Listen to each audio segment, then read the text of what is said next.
کے پاس پہنچے اور سید الشہداء حضرت حمزہ رضی اللہ عنہ کو جو شہید کیا تھا، ہم ان کی زبانی حضرت حمزہ کی شہادت کا واقعہ سنیں۔ چلے دونوں، مگر یہ عبید اللہ ابن عدی اپنے منہ کو ڈھک لیا، صرف آنکھ کو کھلا رکھا۔ دونوں جوان تھے، 34-35 سال کی عمر کے دونوں جوان تھے۔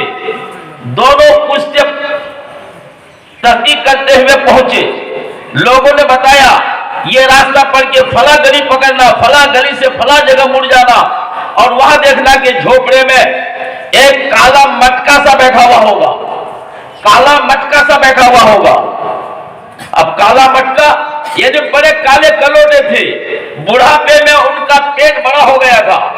وہ پیٹ بڑا ہونے کی وجہ سے گرمی کے زمانے میں پیٹ کے اوپر کوئی کپڑا نہیں رکھتے تھے، سر کا حصہ بالکل چھوٹا سا اور پیٹ کا حصہ بڑا ہوا۔ اس لیے کہا کہ دیکھو فلاں جھوپڑے میں اس کے سامنے درخت ہے، اس درخت کے پاس ایک کالا مٹکا سا آدمی بیٹھا ہوا ہوگا۔ یہ دونوں پہنچے، حضرت عبید اللہ ابن عدی، انہوں نے عرض کیا آپ مجھ کو پہچانتے ہیں؟ یوں کر کے سر سے لے کر پیر تک دیکھا، پیر کو دیکھنے کے بعد کہنے لگا ہاں، عدی کی یہاں مکہ میں ایک بچہ پیدا ہوا تھا، اب دودھ ماں کی تلاش کی ضرورت تھی، مجھے بھی کہا گیا، تو اس کی بچی کی ماں اور میں بچے کو گود میں لیا اور ہم دودھ ماں کی تلاش کرنے کے لیے نکلے۔ تو مجھے تو یاد نہیں ہے وہ کون ہے، لیکن اللہ کی قسم یہ پیر اسی بچے کا ہے، یہ پیر اسی بچے کا ہے۔ یہ حافظہ تھا حضرت وحش بن حرب، ان کے حافظات کی یہ دلیل ہے کہ پیدائش کے 1 دن 2 دن کے بعد کا پیر دیکھا ہوا، آج جب کہ 34 سال 35 سال عمر کا جو جوان ہے، ان کے پیر کو دیکھ کے کہہ رہے ہیں مجھے تو یاد نہیں، لیکن اتنا یاد ہے کہ اس بچہ کو میں گود میں لے کے دودھ ماں کی تلاش میں نکلا تھا، وہ بچہ ہے، اسی بچہ کا یہ پیر ہے۔ یہ تھا حافظہ۔ عرب کے ایک تاجر آئے تجارت کرنے کے لیے انڈیا میں، اس وقت لوٹ کھسوٹ کا زمانہ تھا، ڈاکوؤں نے پکڑ لیا 2 ڈاکو، یہ سمجھ گئے کہ میرے مال کو چھین لیا جائے گا۔ انہوں نے ایک وصیت کی، ایک پرچی لکھا کہ دیکھیے جو کچھ بھی ہو، گھر میں ہماری بیوی نہیں ہے، 2 بیٹی ہے، میری یہ وصیت ہے کہ یہ خط آپ وہاں پہنچا دیں۔ چنانچہ اس کو مار کے اس کا سامان لوٹ لیا، مگر کئی سالوں کے بعد اس زمانے میں وصیت کی اہمیت ہوا کرتی تھی، وصیت کے مطابق خط لے کے پہنچے۔ خط میں پتہ ٹھکانہ تھا اور ایک جملہ لکھا ہوا تھا، یا ایھا البنتان ان اباکما، یا ایھا البنتان ان اباکما، اے میری دونوں بیٹیاں بے شک تمہارے باپ، اتنا جملہ لکھا ہوا تھا۔ وہ دونوں بیٹیاں ایسی تھی، ایسی ذہانت، باپ نے اعتماد کیا، اللہ کر لیا تھا اپنے بیٹیوں کی ذہانت پر کہ اس کے ساتھ دوسرا مصرع جب جوڑ لے گی تو ان دونوں کو اپنے باپ کے قاتل کا پتہ ہو جائے گا۔ چنانچہ یہ شعر کا ٹکڑا لکھا، یا ایھا البنتان ان اباکما، دوسرا ٹکڑا جو جوڑا گیا، قد قتل قتلاه لداکما، قد قتل قتلاه لداکما۔ یہ دوسرا مصرع فوراً دونوں بہنوں نے جوڑ کے اعلان کیا کہ ہمارے باپ کے قاتل ہیں، ان دونوں کو گرفتار کیا جائے۔ لیکن کیسے پتا چلا؟ ہمارے باپ نے ہماری ذہانت پر اعتماد کیا تھا، ہمارے قوت حافظہ پر اعتماد کیا تھا، انہوں نے ایک مصرع لکھ دیا، دوسرا مصرع دوسرا ٹکڑا کون سا جڑے گا؟ ہمارے باپ کو ہماری ذہانت پر اعتماد تھا، اس لیے ہم یہی آپ بڑے بڑے شعراء کو دکھائیے، اس کے ساتھ اس ٹکڑا کے علاوہ جو ہم نے جوڑا ہے کوئی اور دوسرا ٹکڑا نہیں مل سکتا۔ قد قتل قتلاه لداکما، کہ جس نے قتل کو تمہارے باپ قتل کر دیے گئے، جن دونوں نے قتل کیا ہے تم دونوں کے سامنے ہے، جن دونوں نے قتل کیا ہے وہ تمہارے سامنے ہے۔ چنانچہ اور شعراء کے سامنے یا ایھا البنتان ان اباکما پیش کیا گیا، سب نے کہا کہ واقعی اس کے ساتھ دوسرا مصرع اگر جڑ سکتا ہے جو فصاحت کو باقی رکھے گا وہ دوسرا ٹکڑا یہی ہے قد قتل قتلاه لداكما. تو قوت حافظہ سے حدیث کی حفاظت ہوتی تھی، محنت سے حفاظت ہوتی تھی، محنت سے. حضرت جابر بن عبداللہ رضی اللہ عنہ مدینہ سے حضرت عبداللہ بن انیس کے پاس ایک مہینے کی مسافت طے کر کے ایک حدیث حاصل کرنے کے لیے گئے. ایک حدیث کو حاصل کرنے کے لیے مدینہ سے ایک مہینہ چلتے ہوئے ملک شام گئے حضرت عبداللہ بن انیس کے پاس. حضرت عبداللہ بن انیس سے ایک حدیث حاصل کی. اسی طرح حضرت ابو ایوب انصاری رضی اللہ عنہ ان کے بارے میں آتا ہے انہوں نے بھی ملک شام سے مصر کا سفر کیا حضرت عقبہ بن عامر رضی اللہ عنہ کے پاس ایک حدیث کو لینے کے لیے. ایک حدیث کی محنت، ایک حدیث کو لینے کی محنت کہ ایک مہینے کی مسافت صرف ایک حدیث کو لینے کے لیے حضرت ابو ایوب انصاری رضی اللہ عنہ مدینہ سے مصر گئے. وہی عبید اللہ ابن ان کے بارے میں آتا ہے انہوں نے مدینہ سے ایک حدیث کو حاصل کرنے کے لیے حضرت علی کے پاس عراق گئے. اور اس وقت بھی مدینہ سے پیدل والا سفر یا اس زمانے کے اونٹ کی سواری کا سفر جو تھا وہ مدینہ سے عراق ایک مہینے کی مسافت کا سفر تھا. ایسی طور پر محنتیں ہو کر حدیث حاصل ہوئی ہے.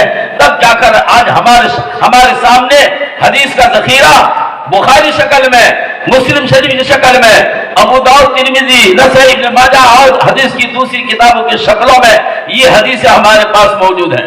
امام بخاری رحمۃ اللہ علیہ نے 2000 استادوں سے حدیث پڑھی، 7 لاکھ حدیثوں کو یاد کیا، مگر ان 7 لاکھ حدیثوں سے انتخاب کر کے انہوں نے صرف جو ہے 7275 حدیثیں اپنی کتاب میں لے کے آئے ہیں اور صرف 200 استاد کی حدیث کو بیان کیا ہے. 200 استاد، حالانکہ 2000 استادوں سے انہوں نے حدیث لیا ہے. تو 2000 استاد کیا ایک علاقے میں موجود تھے؟ آج اگر آپ دیکھیں گے ایک علاقے میں حدیث پڑھانے والے ایک علاقے میں آپ جو دیکھیں ایک صبح میں شاید 1000 پڑھانے والا مشکل ہو جائے. یہ 2000 اس زمانے میں، جبکہ اس زمانے میں جو ہے دور و دراز تک دارالحدیث ہوا کرتا تھا. اور اس طرح حدیث کے علم کو جو ہے حاصل کر کے ہم تک پہنچانے کی حضرات نے عظیم خدمت اور انجام دی ہے.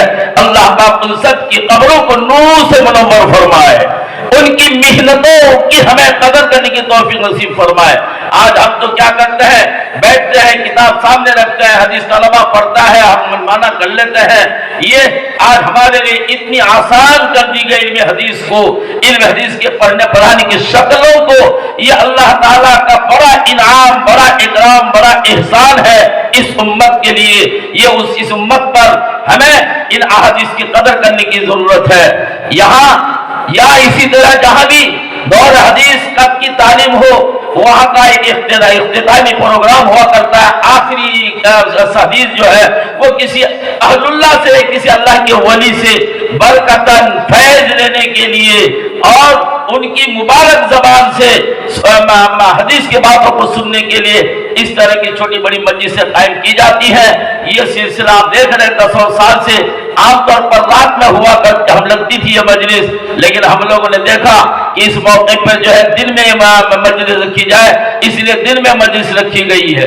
دیکھیے بھائی، یہ علم حدیث یا دور حدیث کا مدرسہ یا کوئی بھی چھوٹا مدرسہ، یہ مدرسہ یہ کئی چیزوں کے مجموعے سے چلتا ہے، کئی چیزوں کے مجموعے سے چلتا ہے. صرف عالم ہو نہیں چلے گا، نہیں چلے گا، اور صرف دولت ہی ہو نہیں چلے گا، اور ہم بیٹھے بیٹھے دعائی کریں نہیں چلے گا. بلکہ 4 چیزیں بیک وقت ہمارے اوپر مسلط ہوتی ہیں. ان 4 چیزوں سے تب جو ہے مدارس اسلامیہ کو چمکا پاتے ہیں. سب کی محنت اس میں لگی ہوئی ہے.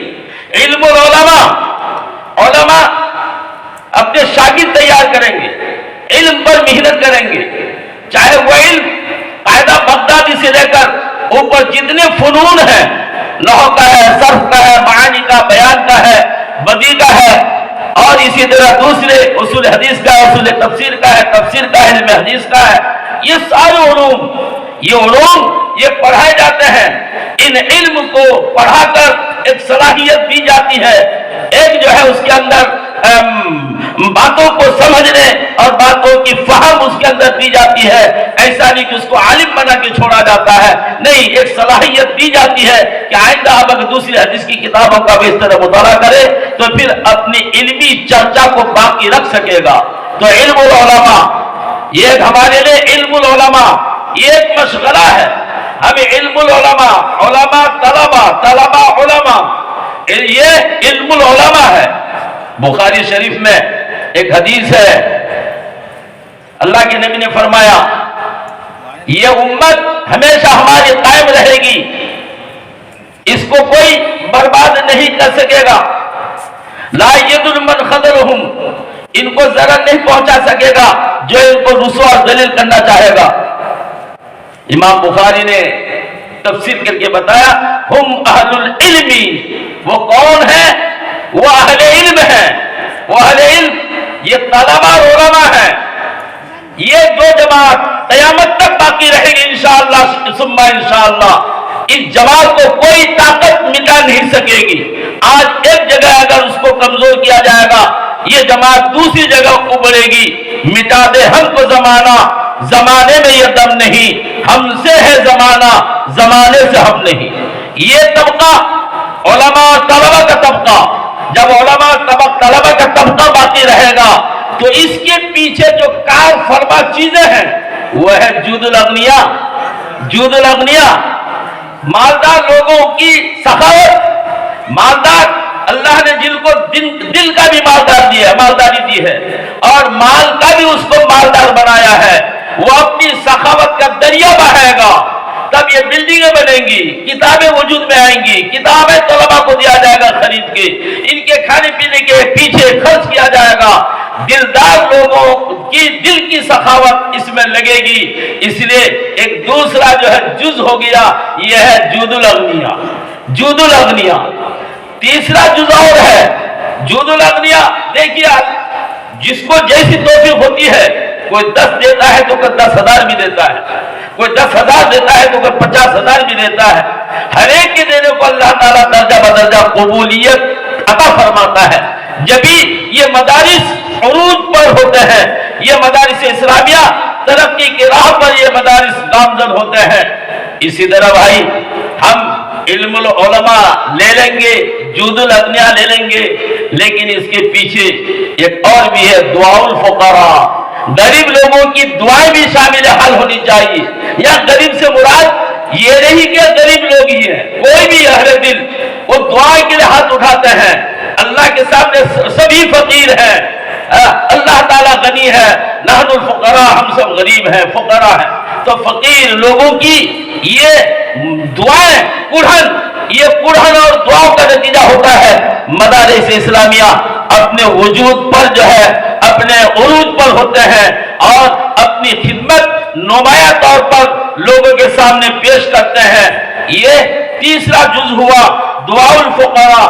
ایک جز اس کے ساتھ اور ہے کہ ہم اس علم کے چراغ کو آگے بڑھانے کے لیے ہم جب محنت کریں گے تو ہماری محنت کے سامنے ابن خلدین نے ہمیں تفصیل سے بتایا ہے کہ ہمارے لیے علم کو باقی رکھنے کے لیے 4 چیزیں بنیادی طور پر ہمارے لیے سخت ضرورت ہے، جس میں ایک چیز آپ کو بتائی گئی علم العلماء، دوسری چیز بتائی گئی جود الاغنیاء، تیسری چیز آپ کے سامنے دعا بتائی گئی جو دعاء الفقراء، ایک چوتھی چیز بھی ہمارے سامنے ہے.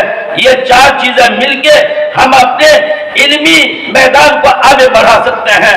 وہ چوتھی چیز ہے عدل الامراء. عدل الامراء. اب امراء سے لے کر مراد یا امراء سے مراد صرف یہی نہیں، بادشاہ اسی کو ہم امیر کہیں گے. مدرسے کا محتمم بھی امیر ہوتا ہے، مدرسے کا صدر مدرس بھی امیر ہوتا ہے. ان کی اطاعت اور فرما برداری اساتذہ کے ذمہ ہے. یہ اساتذہ کے ساتھ طلبہ کے ساتھ عدل و انصاف کا معاملہ کرے گا، مال کے ساتھ عدل و انصاف کا معاملہ کرے گا. تو عدل الامراء، یہ 4 جز علم العلماء، جود الاغنیاء، عدل الامراء اور دعاء الفقراء ابن خلدین نے بتایا ہے یہ رکن کے طور پر مدارس اسلامیہ کو عروج تک پہنچانے کے لیے، اونچا پہنچانے کے لیے